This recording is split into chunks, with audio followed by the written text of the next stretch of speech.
been activated for ease of coordination. Joint operational frameworks with other security agencies and relevant stakeholders are ongoing. And that's the reason why yesterday we have an election there in Emurua. And again, the security, we did well, save for some spots here and there, but we did well. That is as a result of a good coordination, working together closely with the IBC and all the other stakeholders. Deployment preparedness. The service has identified strategic lease-up deployments from other security agencies, including the Kenya Police Service, the Kenya Wildlife Service, Kenya Forest Service, the National Youth Service, to give synergy to the NPS officers. The General Service Unit, the RDU, the ASTU, the OSU, including other specialized units, have been placed on enhanced readiness, meaning we can be able to overcome any challenge that any security challenge that can be that come at any stage, because we have that broader team to assist the National Police Service. Public order management preparedness. Continuous and trial drills and simulation exercises are ongoing. This one is actually training and capacity building aspect of the service, because as it was mentioned here earlier, training and capacity building is critical to the success of any given election. The National Police Service cannot be able to render this very critical service without training its officers. And that's the reason why we are partnering with the IBC and the others in that direction, so that we can ensure that we have a National Police Service that is well trained. It has enough capacity. Currently, we have over 10,000 recruits who are also undergoing training, meaning that we are also beefing up on the numbers, and so forth and so forth. In terms of intelligence, early warning and prevention, the service has enhanced intelligence-led election security operations through continuous monitoring of political activities, monitoring of social media and digital platforms, arrest and alignment to code of organized criminal gangs, goons and violent financiers, community-based intelligence gathering, and early warning rapid response coordination. Multi-agency coordination. The election security management requires whole government coordination. The service continues to work closely with all the relevant stakeholders for the success of the 2027 general election. Key challenges. Number one, the evolving sophistication of political violence networks, increased misuse of social media platforms, resource and logistical demands across the electoral cycle, expanding urban informal settlements with high vulnerability to unrest, proliferation of organized gangs and crowd for higher groups, public misinformation targeting state institutions. Way forward. We must sustain early election security preparedness and planning, enhance intelligence-led preventive policing. We must strengthen collaboration between the National Police Service and the IBC. We need to intensify public confidence and civic engagements initiatives. We need to enhance strategic communication and misinformation management. Continue simulation exercises and operational rehearsals, that is the training and capacity building component. Strengthen logistical and mobility capabilities, those are ongoing. There is a need to maintain political neutrality for the service, professionalism and constitutional policing. This one again was mentioned, that between the policing agency, even the ABC, some of the officers could be going overboard on that. And in conclusion, our chief guest, the National Police Service remains committed to securing the electoral process and safeguarding Kenya's democratic stability. Number two, the service will continue to discharge its mandate professionally, impartially and constitutionally throughout the electoral cycle. Number three, the collective success of the electoral process is anchored on sustained collaboration, early preparedness, institutional coordination, and public confidence. Number four, the service assures the people of Kenya of its readiness to provide a secure environment for peaceful, credible, and democratic elections. And I thank you. Thank you, Inspector General of Police, National Police Service. Thank you. A round of applause for the IG. Thank you so much for the well-articulated presentation on security preparedness during the forthcoming elections. And indeed, you have raised the concerns that were raised during the earlier presentations. More importantly, we shall engage more during the plenary, and thank you for the assurance. National registration documents have been highlighted in the presentations as in fact critical concerns for the Commission to be able to deliver an expected election next year. It is now my privilege and honor to invite Dr. Bello Kipsang, our Principal Secretary in charge of Immigration and Citizen Services, to talk to us matters registration documents for the electorate during the next elections. A round of applause for Dr. Bello Kipsang. Welcome, sir. Thank you.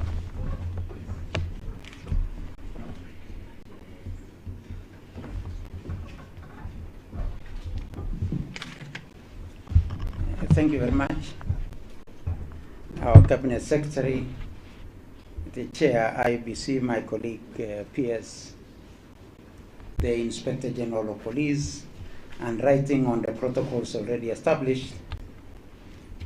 Today it is so, we are all pleased to be here on this very important journey that we are covering as we move forward towards elections next year, and also reflecting on all that we have done in the past by-elections, in the exercises that we have done in registrations of persons, mainly on voter registration, the relationship between ourselves in the critical movement as we move forward. CS has already presented by quite a number of presentations that we've had. I would not really want to belabor on anything else this morning. I would want to affirm our partnership with the Electoral Commission, mainly because we are joined at the hip in terms of registration of persons, registrations in two different aspects, registrations on identity and registration on voter. And on registration on voter, the main basis on that is the registration of persons through identity documents. And we would want to commit ourselves that we shall continue working with yourselves, working with IBC, and working with all of us in making sure that these two very important registrations are done, that nobody is left behind, in terms of registrations of person and identity, and out of which then results in registration of voters. CS, last year, towards the end of the year, we had some engagement with IEBC. We did create a technical team that is looking into the whole question of data and data management and how we work together in ensuring that Kenyans participate in the civic and democratic processes. I would want to affirm once again that we shall continue on this collaboration and engagement so that, one, we support in the cleaning of the voter register, in issues of dead persons, in ensuring those who are attaining 18 years are included, on ensuring those who are left out previously due to the hard-to-reach places are dealt with, and I'm very happy the Commissioner elaborated quite well on ensuring that the hard-to-reach places, the arid and semi-arid areas of this country, the border counties that were disadvantaged before, and as we are all aware, the question of vetting was ceased, and I know the CS will elaborate on that, and how that will impact on voter registration and the need to reach the hard-to-reach places. CS, again, I would want to give our commitment in ensuring that no one is left behind. We've mentioned about uncollected IDs. We are already working very closely with our Ngao officers to make sure that the more than 400 IDs that have more than 400,000 IDs that have not been collected are collected, and that these people participate in the democratic processes that they must participate in, and ensure, once again, that we reach out to everybody. CS, with that, I would not want to say so much. I would want to commit myself that we shall fast track the processes of ID registration. We have invested very heavily in modern technologies, including live capture. We have enhanced the question of mobile registration across the country, so that as we continue and go towards continuous voter registration, the enhanced voter registration, that everybody is enlisted and available for voter registration. So once again, we give our commitment. We shall ensure that the technical teams that are working together work to ensure that the sharing of data, updating of data is real time. We shall be ensuring that we enhance and we use technology to have real time updating of the databases between the two institutions, so that going forward, we ensure that everybody is included in this process. CS, I would not want to say beyond what I have said, so that we give you time to be able to enlighten and engage ourselves in the exercise that is ahead of us. So once again, we affirm the commitment on efficient services to our citizens, strengthening the democratic processes, and enhancing national governance through coordination between the Ministry of Interior and the IEBC. I want to leave it at that, CS, so that we can give you time and the chair IEBC to engage ourselves. I would want to take this opportunity to invite my colleague Piers Omolo to make some comments, and thereafter we move forward. Thank you very much.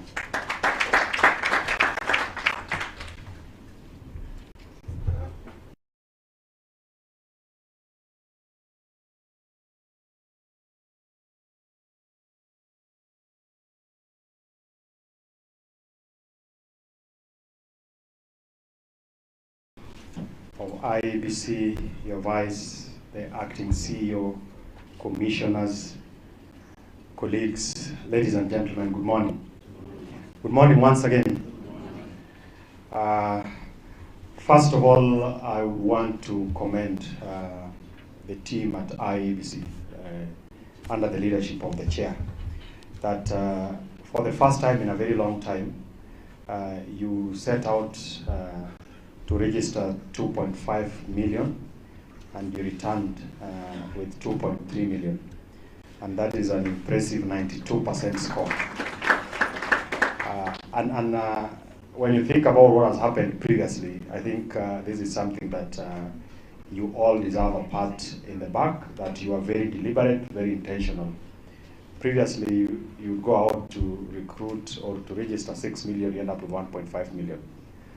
So it is something that is worth celebrating, and also maybe just to appeal and request the media to help us in propagating this out, because part of what we are doing even this morning is to build public confidence in the exercises that IEBC has been tasked with.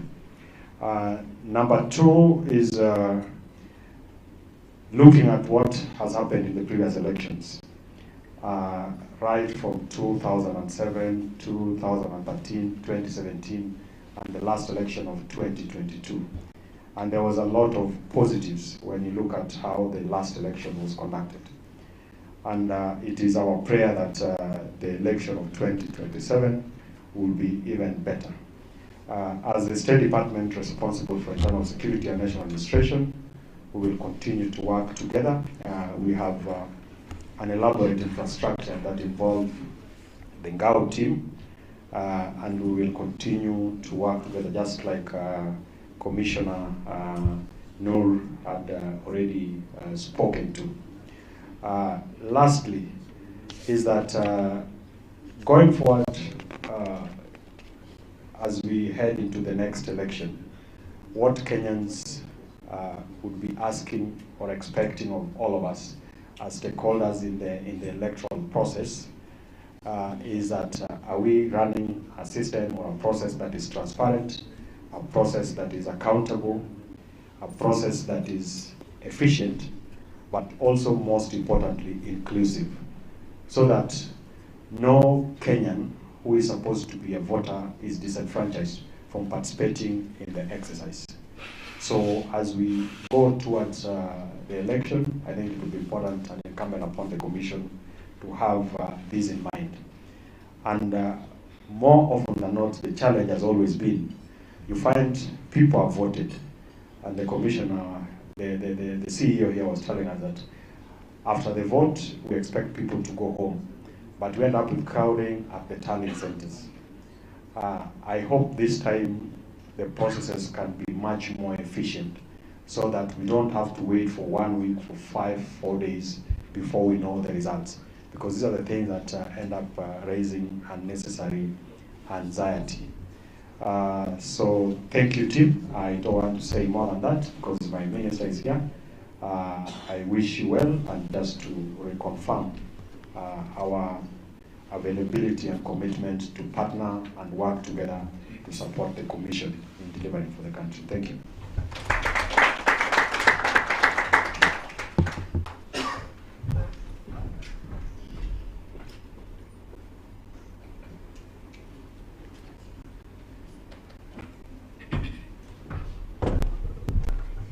Thank you, sir, for your remarks. Allow me now to invite Commissioner Fahima Arafat, the Vice Chairperson, IBC, to give her remarks, welcome the Chairperson, and the Chairperson will then welcome our Chief Guest, our Cabinet Secretary. A round of applause for Madam Fahima Arafat. Karibu sana, Vice Chair. Thank you so much, Honorable Waziri, Honorable Chair IBC, my colleagues, the commissioners, the two PSs, the IG, the DIGs, the DCI, and all the senior officials in here. Good morning. My name is Fahima Arafat, the Vice Chair of IBC. I will be very brief. Before I welcome the Chairman to talk to us, allow me to first acknowledge and just mention the names and the committees that my colleagues chair. And I would like to start by Commissioner Anne Deritu, famously known, and she's our Chair of Operations. Because of time, they usually speak, but we know Waziri is constrained. My sister, Commissioner Mary Karen, she chairs the Committee of Legal and Political Parties Liaison. Commissioner Hassan Noor, he chairs the Committee on Human Resource and Security. Our elder, Professor Adwal, Francis Adwal, he chairs two committees, that is ICT and Boundaries and Delimitation. And lastly but not the least, the one and only Commissioner Lutalala Mukhwana. He chairs Stakeholders Engagement, Communication, Voter Education, and everything that needs to be communicated. Yes, so first and foremost, Honorable Waziri, I want to take this opportunity and thank the collaboration between the IEBC and the Ministry of Interior and National Administration during the ECBR. We enjoyed peaceful environment across the registration centers, and we conducted successfully the exercise, and we concluded within the timelines. Because you can imagine if anything had happened, we would not have managed that. So that is something we must acknowledge ourselves as IBC, plus the collaboration of all other stakeholders. Secondly, we want to thank Kenyans for trusting us and coming out in large numbers to register 2.6 million voters. We did not achieve this because of anything, but because led by our chairman, we moved across the country, sensitizing and engaging